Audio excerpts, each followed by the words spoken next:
वागर्था विसंपृक्तौ वागर्तः प्रतिपत्तये जगतः पितरौ वंदे पाणि विनायकौ।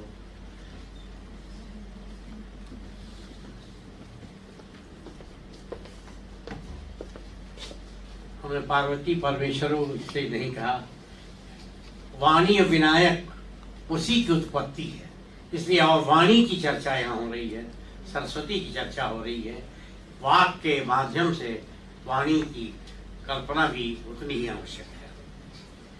तो सर्वप्रथम तो मैं बधाई दूंगा इस आयोजन के कविता जी को और तिब्बती संस्थान के जुड़े अधिकारियों को कि उन्होंने एक बहुत सार्थक विषय लेकर के ये संगोष्ठी आयोजित की है। सार्थक इसलिए कि एक फैशन चल पड़ा है, फला बनाम फला, फला और उनमें समानता, उनमें भिन्नता, लेकिन साहित्य की प्रकृति के विरुद्ध ये चीज करना। साहित्य सहित का भाव देता है, इसलिए बहुत अच्छा विषय रखा कि प्रेमचंद जी और जयशंकर प्रसाद का मैत्रीपूर्ण संबंध को केंद्रित रख के रखा और एक जो रूढ़ी है कि प्रेमचंद और प्रसाद जी में बहुत द्वेष भाव था, प्रतिद्वंदिता थी, प्रतिस्पर्धा थी, उसको तोड़ने वाला ये मिथ है। इसके लिए बहुत बहुत बधाई, क्योंकि ये इसमें साहित्य का कहीं न कहीं अपकार होता है यदि इससे इतर बात की जाती है, यदि जोड़ के बात नहीं की, साहित्य में भी ये जोड़ के बात नहीं की जाती है, साहित्य भाव से बात नहीं की जाती है, तो साहित्य अपने कहीं न कहीं साहित्य में एक कमी रह जाती है और साहित्य नहीं रह जाता। इसलिए बारंबार मैं इस आयोजकों को इस गोष्ठी के साधुवाद देता हूँ, धन्यवाद देता हूँ कि उन्होंने और एक मिथ को तोड़ने का प्रयास किया। सबसे बड़ी बात यह है कि प्रेमचंद और उनके मैत्रीपूर्ण संबंधों की बात की, जबकि प्राय जबरदस्ती आरोपित हम प्रतिस्पर्धा और अलग अलग दो खेमों की बात करते हैं। ये अलग बात है कि प्रेमचंद प्रसाद नहीं हो सकते, प्रसाद प्रेमचंद नहीं हो सकते। यह सर्जना यही है, कोई एक दूसरे का प्रतिरूप नहीं हो सकता। तो ये प्रतिरूप है तो सर्जक नहीं है। सर्जना का मतलब मौलिक होना होता है। इसलिए न तो प्रसाद प्रेमचंद हो सकते हैं, न प्रेमचंद प्रसाद हो सकते हैं। लेकिन इसका तात्पर्य ये नहीं, ये दो धाराएं हैं या तमाम जो साहित्यकार हैं वो अलग अलग धाराएं हैं, ये नहीं मतलब है। इसलिए ये बार बार इसको रेखांकित करना चाहूंगा कि ये विषय वस्तु बहुत ही सुंदर चयनित की गई। पहली बात, समय बहुत हो गया है, आप जरा भी चिंता न करिए, बहुत कम समय में मैं अपनी बात समाप्त करूंगा। दूसरी चीज, जब हम किसी भी साहित्यकार की पर बात करते हैं तो सबसे पहले वहां की भूमि की बात करनी चाहिए। प्रेमचंद की भूमि क्या थी, प्रसाद की भूमि क्या थी। प्रेमचंद की भूमि लम्हे आप जानते हैं, उनकी परिस्थितियां जानते हैं। तो उस परिस्थितियों में क्या लिखा जा सकता था वो प्रेमचंद ने लिखा, स्वाभाविक था और वही परिणति थी। इसमें कहीं कोई और उससे अच्छा लिखा भी नहीं जा सकता था उस परिस्थिति में, जिन परिस्थितियों में प्रेमचंद जी का जन्म हुआ। प्रसाद की जन्मभूमि भी बनारस थी, लेकिन दूसरी पृष्ठभूमि थी, रईस खानदान की पृष्ठभूमि थी, जहां संगीत ठुमरी चैती का बोलबाला था, जहां मंड शाम को एक गोष्ठी, नियमित गोष्ठी हुआ करती थी, जिसमें संगीत पारखी भी रहते थे, कविता प्रेमी भी रहते थे, और ब्रज भाषा की एक बहुत ही संपन्न परंपरा भी थी वहां पर। लेकिन दोनों की भूमि में एक बात, बनारस की एक बात साम्य थी, इसीलिए दोनों की रचनाओं में एक अद्भुत साम्य है। वो क्या थी? बनारस का कोई भी आदमी, बड़े से बड़ा आदमी, कभी अपने को विशिष्ट नहीं मानता। वो अपने को, हर बनारसी एक सहज भाव में रहता है। वो अपने को बड़े से बड़े, कितना पद पदवी जो कुछ भी मिल जाए, लेकिन वो अपनी सहजता का त्याग नहीं करता। ये बनारस का ठेठपन है, ये बनारस की अपनी सहजता का त्याग न करना, अनावश्यक का आडंबर नहीं, मतलब अनावश्यक का दिखावा नहीं। यही सहजता इन दोनों युगांतकारी साहित्यकारों में हमें देखने को मिलती है, और वो सहजता नहीं वास्तव में इतने उच्च कोटि के साहित्य की रचना की। प्रेमचंद उस समय के एक धारा के युग प्रवर्तक थे। कथा साहित्य में मैं कहूं तो एक धारा जो विकसित हुई हिंदी में, उसका एक संपन्न धारा विकसित हुई, बहुत बहुत समृद्ध धारा विकसित हुई। उसमें कहीं न कहीं क्या मैं ये कहूं, सर्वाधिक से मुंशी प्रेमचंद जी के उपन्यासों को, उनकी कहानियों को और उनकी सर्जना को जाता है। और दूसरी जो प्रसाद की धारा थी, वो कविता की जो आधुनिक कविता की धारा है, वो धारा का कहीं केंद्र बिंदु प्रसाद होती है। और उसी समय एक नई धारा आलोचना के क्षेत्र में आचार्य रामचंद्र शुक्ल की, ये इसलिए वो समय युगांतकारी, वो युग प्रवर्तक समय था। एक नए हिंदी के सबसे स्वर्ण काल कहा जा सकता है हिंदी के विकास में। इससे समृद्ध समय मैं नहीं समझता हूं, चाहे वो दासता का समय था, लेकिन सबसे समृद्ध सर्जना के क्षेत्र में सबसे समृद्ध समय रहा है। इसलिए मैं दोनों सर्जकों को मैं एक भूमि पर रखना चाहता हूं, और उसी भूमि पर देखा भी जाना चाहिए। वह सहजता की, सर्जना की एक जो विनम्र प्रस्तुति होती है, सर्जना के साथ जो विनम्रता का भाव है, वो विनम्रता के साथ वो सर्जना को लेकर उपस्थित है। किसी अभिमान के साथ नहीं, किसी दम्भ के साथ नहीं, किसी बायाडंबर के साथ नहीं, जो है सो है के साथ। तो ये एक बहुत बड़ी बात दोनों साहित्यकारों के साथ है।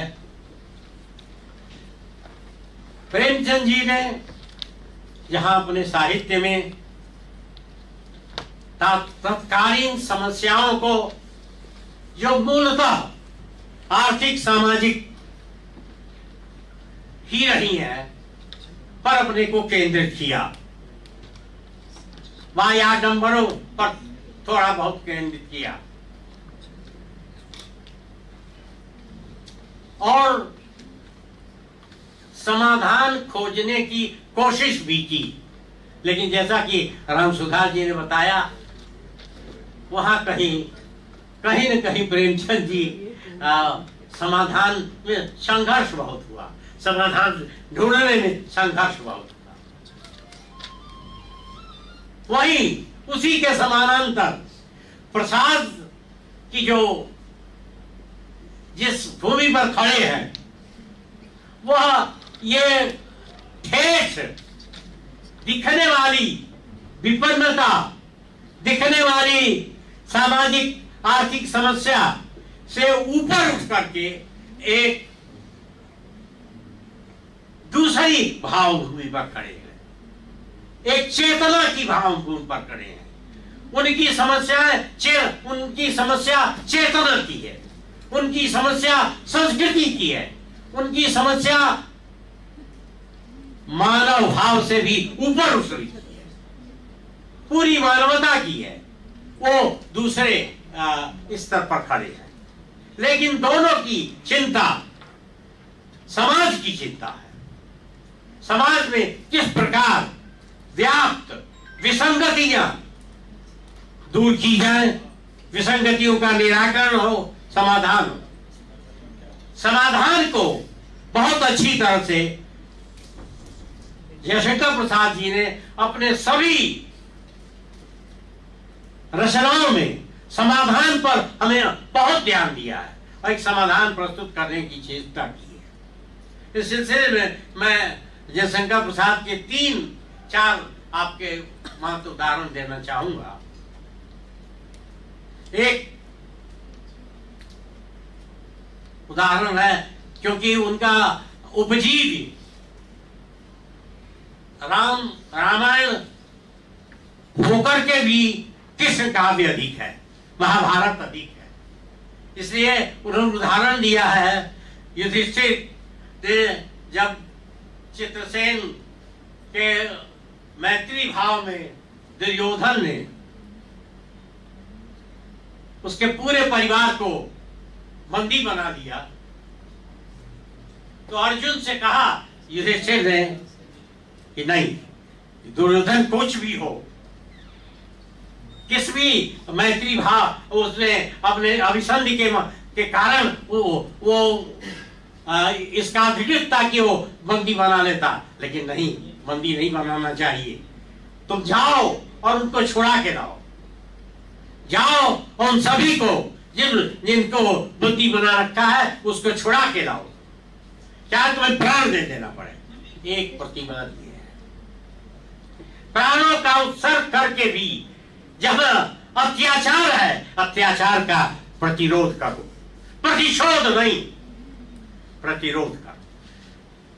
प्रसाद की भाषा प्रतिशोध की है, प्रतिशोध की नहीं है।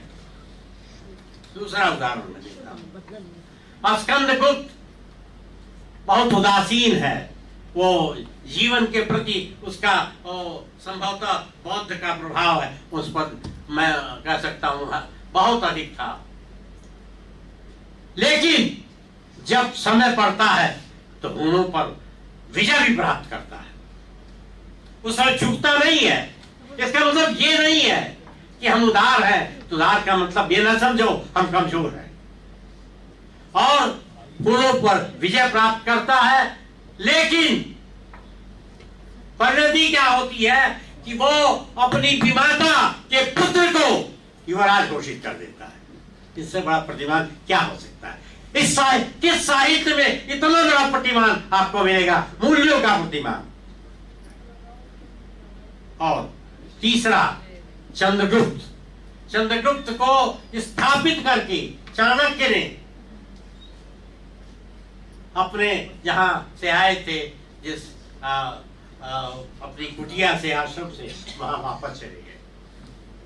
यहां तक बात समझ में आती है। लेकिन उसके बाद अपने जो उनके साथ रही कन्या थी, युवती थी, उसका राग राक्षस के प्रति देख करके उसको भी राक्षस को समर्पित कर दिया। ये प्रतिमान, ये मूल्यों का इस प्रकार बोध, मूल्यों के प्रति इस प्रकार का समर्पण। चौथा और अंतिम उदाहरण मैं देता हूं धनुषावनी का। गृहस्थ जीवन का इतना बड़ा, इतना प्रबल गृहस्थ जीवन का उदाहरण धनुषावनी के तर्क से अधिक कुछ नहीं मिल सकता। उनका धर्म भी है, वो उस गृहस्थ जीवन को पुष्ट करने के लिए है, उसको मजबूत बनाने के लिए। इस प्रकार यहां प्रेमचंद समाज में आए दिन आए क्षण प्रति क्षण की चिंताओं से जूझ रहे थे, बर्दाश्त से बाहर हो रही थी। उनका एक समाज के सामने उसका एक प्रस्तुतिकरण किया और उसने निश्चय एक नई दिशा, सोच की एक नई दिशा प्रवर्तित की, सोचने का एक नया ढंग लोगों को बताया, जो परंपरा आज भी कहे तो केदारनाथ सिंह से होते हुए हम कौन आ रहा, ये जो अभी साहित्य अकेडमी अवार्ड मिला, सारा क्या नाम है, अरे उस उपन्यास मिला का सारावगी, क्या नाम है, हाँ वहां तक आता है। और भाई प्रसाद का ये से होते हुए अनामिका तक जाता है, जो अपने उपन्यास में संस्कृति की बात करते। तो मैं कह रहा हूं कि ये दो धाराएं नहीं, ये मनुष्य की चेतना का परिष्कार है, मनुष्य की चेतना का विकास है, मनुष्य की चेतना का की संपन्नता का द्योतक है। इसलिए अलग अलग धाराओं में सोचने की बात न करके हम समग्रता में सोचने की बात करें, किसी भी साहित्य को समग्रता में सोचने की बात करें, और उस समग्रता को में सोचने की बात सबसे अधिक यदि किसी रचनाकार ने हिंदी में की है तो जयशंकर प्रसाद ने की है। तो समग्रता में की सोच, ऐसी सोच जो, और अंतिम बात जो मैं कहना चाहता हूं दोनों रचनाकारों के बारे में, वह यह कि दोनों रचनाकारों ने अपने समय का अतिक्रमण किया। आज क्या प्रेमचंद के समय की परिस्थितियां नहीं है? नहीं महाजन है, बाजार है, नहीं किस आज उलट गई है गंगा, समृद्ध किसान और गरीब किसान की बात हो गई, उसमें सभी गरीब था। तो परिस्थितियां वही है, गांव आज समृद्ध, आज तथाकथित समृद्धि के चकाचौंध में तमाम समस्याओं से ग्रस्त हो रहा है, और उस समय विपन्नता के अभाव में तमाम समस्याओं से जूझ रहा था। तो बात वही क्यों नहीं है? आज भी किसान जूझ रहा है, आज भी मध्यम वर्ग जूझ रहा है, परिस्थितियां अलग अलग। तो उन्होंने जिस समय बात की वो आज भी वही है, वही स्थिति है। इस प्रकार उन्होंने अपने समय का अतिक्रमण किया। इसी प्रकार प्रसाद ने भी अपने सांस्कृतिक चिंतन में, अपने समाज के चिंतन में जिस समावेशी समाज की कल्पना उन्होंने की है, जिस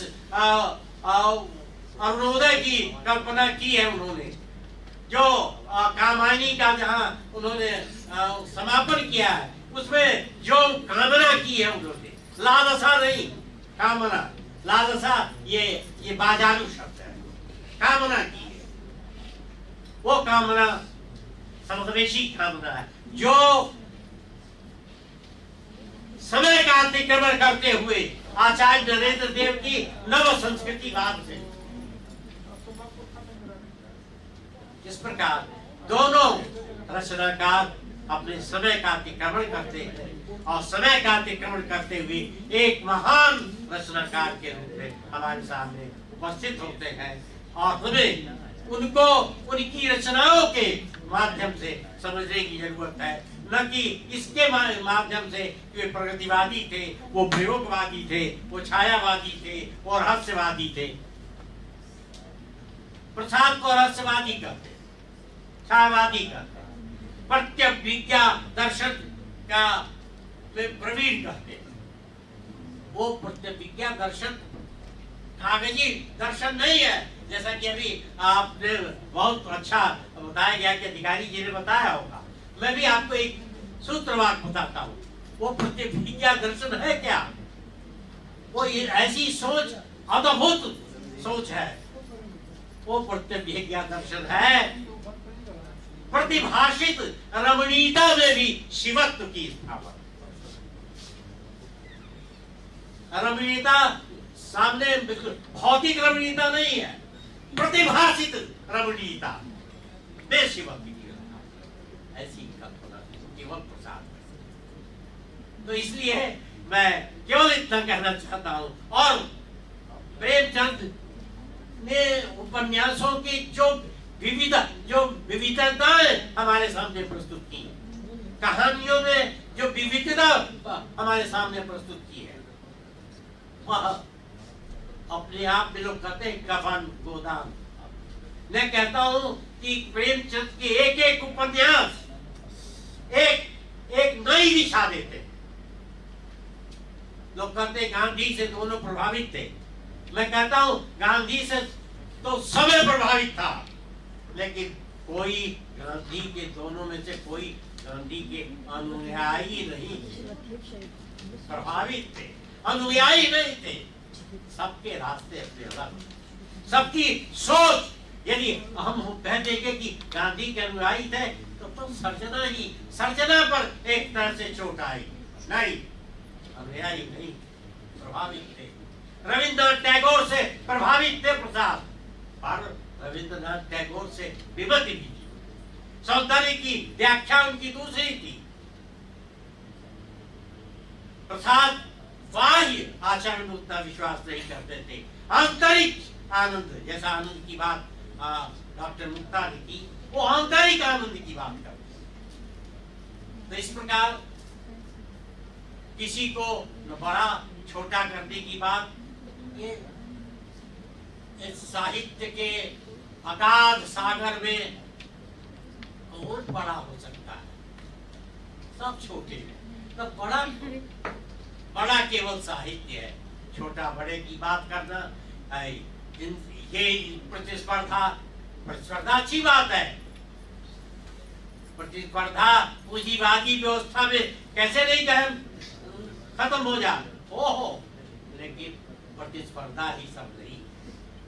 तो इसमें साहित्य को कम से कम मानना हम विरत रहे, ये बहुत बड़ी उपलब्धि होगी। मैं समझता हूँ उसकी एक छोटी सी शुरुआत इस संगोष्ठी में हुई है कि समरसता से साहित्य की चर्चा की, एक मैत्री भाव से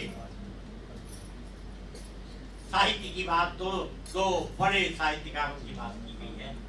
इसी भाव से साहित्य की चर्चा की जानी चाहिए, न कि ये वादों में पढ़ करके, न कि हम अलग अलग विवादों में पढ़ कर बात करें। हमें वाद विवादों से ऊपर उठ करके साहित्य और दिखाने साहित्य, केवल साहित्य की सर्जना के आयाम, उस पर चर्चा करनी चाहिए। सर्जना के उन सूत्रों को पता लगाने का हमें प्रयास करना चाहिए, जिससे हमें फल मिलता है, जिससे हमें घबराइए मत। मैं बात यही समाप्त करता हूँ और बार बार आप सबको धन्यवाद देता हूँ कि आपने मेरी